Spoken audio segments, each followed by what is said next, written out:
नमस्कार, मैं हूं आचार्य पंकज और आप सभी का स्वागत है वास्तु शिखर में। हर बार लोग यही बात करते हैं कि सर कभी घर में रहते थे, बहुत अच्छा लगता था, सब कुछ बहुत बढ़िया चल रहा था, सबका हेल्थ बहुत अच्छा था। लेकिन एक ऐसा समय आया कि जब से ही घर बदले हैं, जब से नए घर में शिफ्ट हुए, तब से पता नहीं बार बार बीमारियों से परेशान है। किसी को कुछ बीमारी तो किसी को कुछ बीमारी, किसी को हार्ट प्रॉब्लम आ रहा है तो किसी को लंग्स का प्रॉब्लम आ रहा है, और हर महीने दवा का थैला ढो के परेशान हो गए हैं। जो भी कमाई हो रही है वो सारा का सारा खर्च बीमारियों में चला जा रहा, कमा के भी लगता है हाथ में कुछ नहीं बचता। आखिर ऐसा क्या हो गया था सर इस घर में आने के बाद? ये हर बार हमारे स्टूडेंट हमारे क्लाइंट से बात करते हैं और पूछते हैं। आज हम इसी टॉपिक के बारे में बात करने वाले हैं। आखिर घर में कौन सा वास्तु दोष है जिसकी वजह से हेल्थ प्रॉब्लम आते हैं, और साथ ही साथ मैं बात करूंगा आखिर उस डायरेक्शन में वो वास्तु दोष आपको मिला ही क्यों, आखिर उसका सोर्स क्या था। हम बात करेंगे कर्मों की, हम बात करेंगे थोड़े से एस्ट्रोलॉजिकल कैलकुलेशन की, और साथ ही साथ बात करेंगे वास्तु के कनेक्शन की, और इन तीनों को कंबाइन करके बताऊंगा आखिर वास्तु काम कैसे करता है। बीमारियों का सबसे पहला कारण जो है वो ईशान कोण यानी नॉर्थ ईस्ट डायरेक्शन है। आप सभी लोग जानते हैं हमारे शरीर में मस्तिष्क वो एनर्जी है जो हमारे शरीर में हो रही बीमारियों को आइडेंटिफाई करता है। जैसे ईशान कोण गुरु का स्थान है, बृहस्पति का स्थान है, आज्ञा चक्र है वास्तु पुरुष का,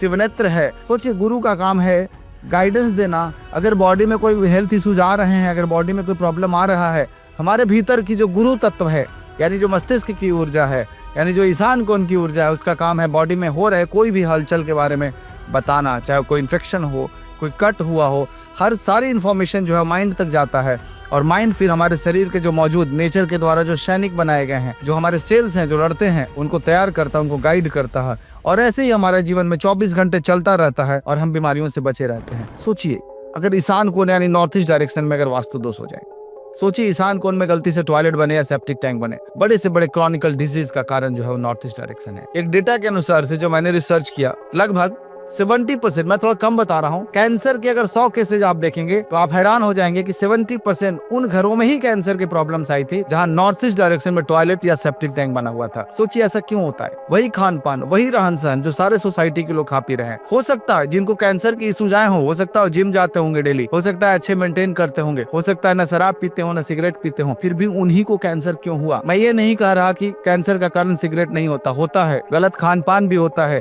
पेस्टिसाइड्स भी है, मल्टीपल फैक्टर्स हैं। लेकिन क्या आप जानते हैं हमारे शरीर में कई ऐसे भी एलिमेंट्स हैं, कई ऐसे भी तत्व मौजूद हैं जो हमारे शरीर में हो रहे हर तरह की नेगेटिविटी से लड़ने के लिए तैयार है और हमें स्वस्थ रख सकता है। आपने सुना होगा विष कन्याओं के बारे में। सोचिए विष कन्याएं क्या करती थी। सोचिए चंद्रगुप्त मौर्य एक बार चाणक्य से पूछते हैं कि आप खाने के बाद हमें ये थोड़ा सा पानी के अंदर मिला के क्या देते हैं? तो चाणक्य मुस्कुरा के कहते हैं कि बचपन से मैं दे रहा हूँ और ये विष है। इसका कारण क्या था? अगर शत्रु तुम्हें विष दे के भी अगर मारने का प्रयास करे, क्षति पहुंचाने का प्रयास करे, तो उस विष का प्रभाव भी नहीं होगा तुम्हारे शरीर पे, इसलिए बचपन से ही थोड़ा थोड़ा करके डोज बढ़ा रहे थे। सोचिए जब हमारा शरीर ऐसे बना हुआ है कि हम जहर को भी झेल सकते हैं, तो फिर पेस्टिसाइड्स क्या है? ये सब चीजों से तो झेलते ही आ रहे हैं, सब लोग खा रहे हैं। मैं कहता हूँ अगर गुरु ठीक है, अगर नॉर्थ ईस्ट डायरेक्शन ठीक है, तो शरीर में आने वाली नेगेटिविटी ऐसे भी खत्म हो जाती है। फिर भी मैं कहता हूँ चाहे स्मोकिंग हो या वाइन हो या गलत खान पान हो, उसका प्रभाव नेगेटिव तो होता ही है शरीर पे, लेकिन वास्तु उसको बल देता है। कई बार मैंने देखा है लोग डाइजेशन से परेशान हैं, अचानक से उनका पेट खराब हो जाता है, लिवर से रिलेटेड इश्यूज आने लगते हैं, डायबिटिक इशू आने लगते हैं, या फिर किडनी तक इम्पैक्ट पड़ जाता है, पाइल्स के बार बार इश्यूज आने लगते हैं। सोचिए अगर ये सारी प्रॉब्लम्स आ रहे हैं और साथ में अगर फाइनेंशियल इश्यूज भी आए, तो आप समझ लीजिए कि उन व्यक्ति के घर में अग्नि कोण में बाथरूम बना हुआ है, क्योंकि अग्नि कोण में पानी होने का मतलब है सीधा का सीधा इम्पैक्ट डाइजेशन सिस्टम पे जाएगा, सीधा का सीधा प्रभाव जाएगा लिवर सिस्टम पे, क्योंकि अग्नि का काम है खाना पचाना। सोचिए अगर खाने के बाद तुरंत पानी पीना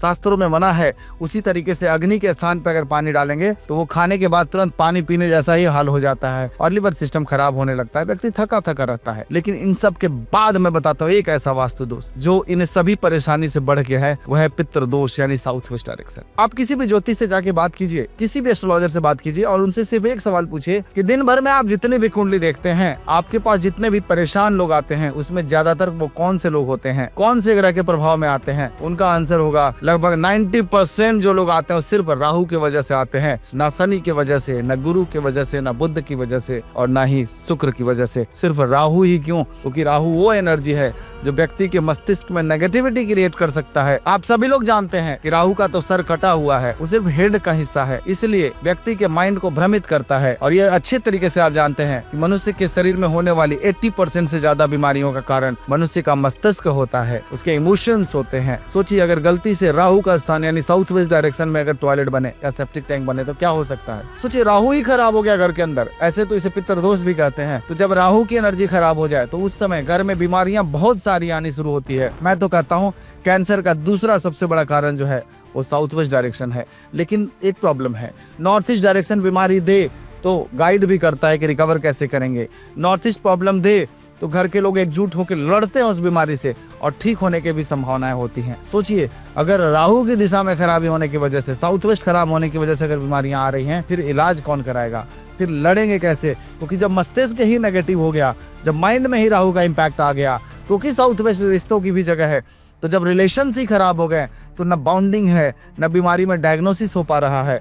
और सबसे बड़ी बात, बीमारियां जल्दी पता ही नहीं चलता, बड़े से बड़े मशीन फेल हो जाते हैं कि बीमारी है तो क्या है। ऐसी परिस्थिति में जो साउथ वेस्ट की वजह से बीमारियां आती हैं, चाहे वो याददाश्त शक्ति खराब होने की हो, डिप्रेशन के हो, सुसाइडल टेंडेंसी के हो, या फिर कैंसर या जो भी क्रॉनिकल डिजीज होते हैं, ये सारी परेशानियां आने के बाद राहु से ठीक होने ही नहीं देता। वास्तु में बीमारियों का मेजर 3 डायरेक्शन का रोल था। ईशान कोण जो कि गुरु का स्थान है, जो मस्तिष्क का स्थान है, वो खराब नहीं होना चाहिए। दूसरा अग्नि, क्योंकि डाइजेशन सिस्टम कंट्रोल करता है।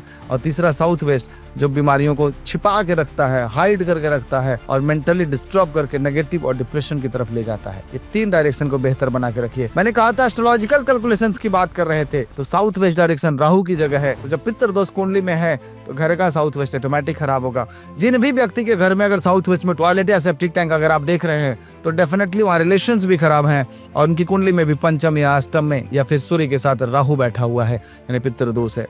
उसी तरीके से ईशान कोण में टॉयलेट तभी बनेगा जब गुरु ग्रह खराब होगा, क्योंकि गुरु वो है जो रक्षक है, और अब रक्षक वाला डायरेक्शन ही खराब हो जाए तो बीमारी आने से रोक कौन सकता है। इसलिए कुंडली में गुरु का खराब होना ईशान कोण में शौचालय का निर्माण कराता है। जहां तक अग्नि की बात कर रहा था, अग्नि खराब होने का मेजर रीजन मंगल और शुक्र होता है। कुंडली में अगर शुक्र खराब हो रहा है और शुक्र की दशा अंतरदशा चले, उस समय जाने अनजाने में ही व्यक्ति उस घर में शिफ्ट हो जाता है, जिसकी वजह से उसकी सेक्सुअल एनर्जी भी कमजोर होती है, उसके चेहरे की ब्राइटनेस तक खत्म हो जाती है और जो बॉडी में एनर्जी था वो भी खराब हो जाता है। ऐसे ही वास्तु से रिलेटेड कई सारे इन्फॉर्मेटिव वीडियो आपको मिलते रहेंगे, इसलिए मैं चाहूंगा चैनल के साथ बने रहें, सब्सक्राइब जरूर करें, क्योंकि मल्टीपल वीडियोज आपके पास आते रहते हैं और हर बार आप मिस करके, तो हमारे टीम के लोग कई बार कहते हैं कि सर वही वीडियोज के कमेंट्स आ रहे हैं जो आपने ऑलरेडी बनाए, क्योंकि आप लोग जुड़े नहीं हैं। इसलिए मैं कहता हूँ चैनल के साथ जुड़े रहें। नमस्कार, राधे राधे, जय श्री राम।